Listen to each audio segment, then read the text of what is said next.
May mga motor, may maalalay ka dyan. Inanglan may ibara ang baboy dyan sa may ano mo.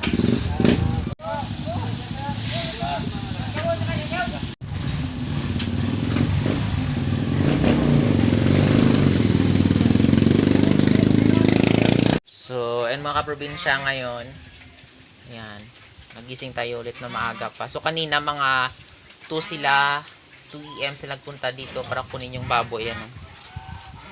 Kaya kasi ngayon mga kaprobinsya is, Sabado. So, yung talaga mga kaprobinsya, yung slaughterhouse doon sa bayan namin is hanggat dyan lang sa 4 AM. Tapos lang yung slaughter. Magsisira na kasi, araw na ng kanilang pahinga. So ayan, so dalawa na lang yung natira ganito dito. Ayan, tapos nang kumain.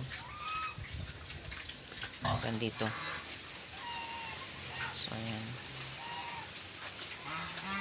So ayan talaga mga kaprobinsya dito sa amin ngayon kasi mahirap talaga mga kaprobinsya na ipalabas ngayon yung mga ganito, yung mga fatteners. Kasi marami dito sa amin ngayon yung mga patining na mga ganito na palakihin. So maraming nag-aalaga. So yung akala namin na yung baboy is palabasin namin December, tataas yung live weight or magto 200 lang, kahit 200 lang kasi nung pumunta dito yung mamimili is 190. Akala namin mga kaprobinsya is tataas ng 200, kahit 200 lang mga kaprobinsya, kaso wala, hindi tumaas. So, nahirapan kami magpalabas nito. Kasi 180 lang. So, yung kanina, yung kinuha nila doon sa bayan, dinala nila doon sa bayan na inahin na yun is 150 per kilo. So, ayan, 200 plus yung kilo ng baboy na yun mga kaprobinsya. Okay na din. Mga alagang gansa. So, ayan. So, ganito yung nangyari mga kaprobinsya. Dahil ginawa ng ng inahin na yun, sinira niya ito. Ayan. So ipapaayos yung sinira niya na So mga kaprobinsya, tayo ngayon, siguro after mga kaprobinsya, siguro mga 4 months o to 5 months mga kaprobinsya is hindi na ako mag-aalaga muna ng inahing baboy na hyper, na pure, kasi dahil sa nangyari mga kaprobinsya na yon. So sinabihan ko muna si Tito na hindi muna mag-aalaga ng hyper na inahin. So ma-focus lang muna sa native na inahin. So yan dito yung inahin na isa.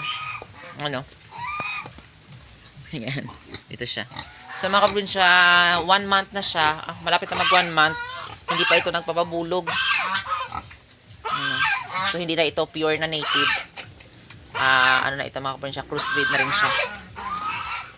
So yan, pinangsira-sira niya lahat. Yan. Doon. Ito. Yan, kasi matagal na rin yung na ito mga kaprobinsya, yung kural na ito. Siguro mga malapit na mag 4 years. Oo. Nag 4 years na. So yan, sira-sira na talaga. So yan, nilagyan ko na lang siya ng ng tali para hindi siya makawala.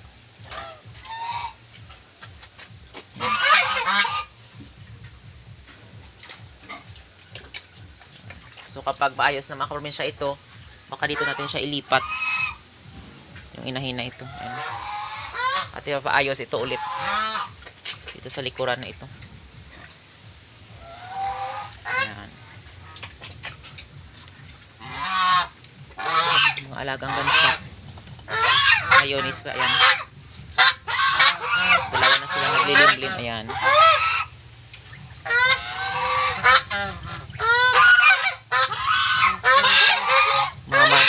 Matapang. Basta ganyan mga kaprobinsya yung kanilang matapang yan. Ayan. Manunugod talaga yan. Ayan.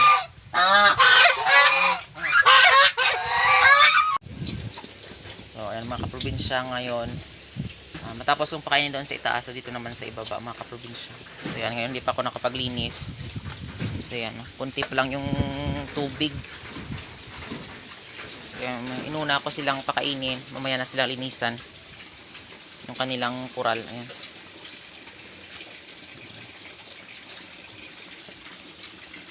Ayan. Ayan, ano, hindi ko nalinisan. So yan, ito yung tubig ngayon. Paunti-unti na lang yung laman niya. Siguro mamayang hapon, mamayang hapon is kunti na lang itong laman ng ano, ng balon kasi madaming nagkukuha dito ng ano ng tubig. So yan, unti-unti na lang yung laman. So kailangan taga maaga kapag gumising para makapag-ipon ng tubig.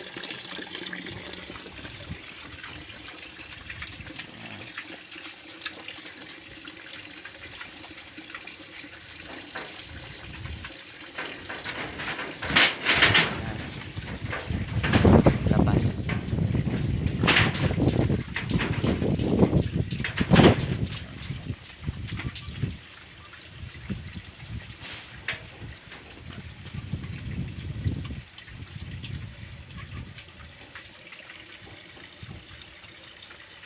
So yan talaga mga kaprobinsya yung ano, yung kaibahan dito. Sobrang hirap talaga mga kaprobinsya kapag walang ano, walang malayo yung ano, yung nagpapakilo ka pa ng ano, ng baboy. So kasi kami malayo kami sa bayan. So yung kailangan talaga doon mga kaprobinsya isa sa ano, sa live weight yung kilo. So dinala pa yun sa bayan kagabi. So maaga pa silang gumising para madala doon yung inahin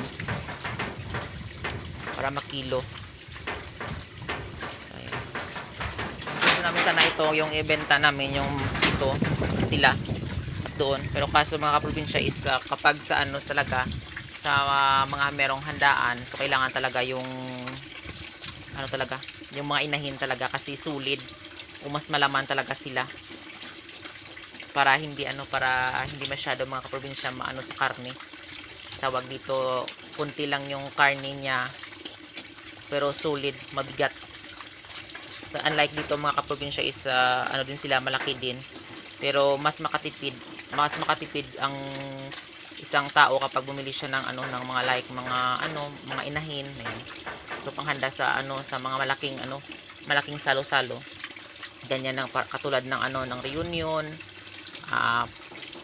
namatayan, ganyan. So kasi yung nagkuha kanina sa amin na maaga pa sila is para yun sa ano, sa kamag-anak nila na namatay. So dito kasi sa amin sa Iloilo, ganyan talaga ang traditional na kapag may namatay is naghahanda sila para sa ano, sa araw ng libing. So bukas na yung libing ng namatay na yun mga kaprobinsya. So yung namatay na yun is malayong mga kamag-anak din namin sila. Pero ayan, so kanina is mga mga dyan sila sa mga 12 na tao nagtulong-tulong para mapalabas yung inahin na yun at maidala doon at ikarga doon sa ano, sa sasakyan. So yun lang mga kaprobinsya. Maraming salamat sa walang sama pagsusupport at panonood nyo sa aking YouTube channel. And don't forget to like, share, and subscribe to my YouTube channel. Thank you for watching and happy farming!